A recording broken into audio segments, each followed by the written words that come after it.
નમસ્કાર મિત્રો, જય શ્યારામ. હું છું ઓસ્ટ્રેલિયાના ગ્રિફિલ્ડમાં.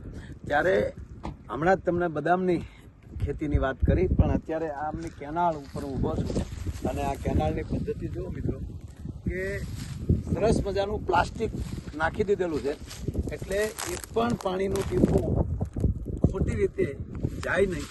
અને આ કેનાલની બાજુમાં જ આ ખેતર છે. તમે જુઓ તો આ દ્રાક્ષના એટલે અહીંયા જેને વાઇન કહેવામાં આવે છે એ દ્રાક્ષની ખેતી છે અહીંયા.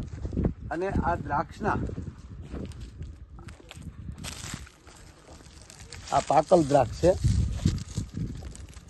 આ પાકી ગઈ છે. પણ મારે તમને એ બતાવવું છે કે આ કેનાલની નજીક હોવા છતાં અહીંયા પદ્ધતિ ડ્રીપની છે. જે ડ્રીપ પદ્ધતિથી જ અહીંયા પાવામાં આવે છે.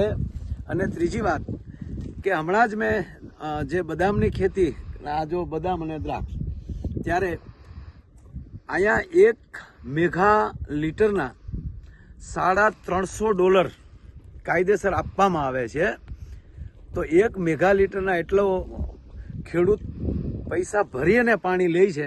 અને આ બાજુમાં જ કેનાલ છે, પણ એક પણ જગ્યાએ પાણીની ચોરી નથી થતી, તેમજ એક પણ જગ્યાએ પાણી છે ખોટી રીતે ક્યાંય જોવા. હું આખી કેનાલ ઉપર અમે ગાડી લઈને ચાલ્યા છીએ તો એક પણ જગ્યાએ કે જે આવી રીતે વફાદારીથી કામ લે છે.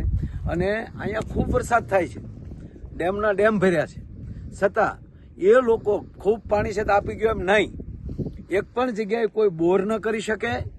સરકાર પાસેથી જ પાણી લેવાનું, આ જ ભાવથી પાણી લેવાનું, અને પાણીને ખોટી રીતે બગાડ નહીં કરવાનો. અને જેવી રીતે વધારાનું પાણી હોય એ પાછું ધરતીને અર્પણ કરી દેવાનું.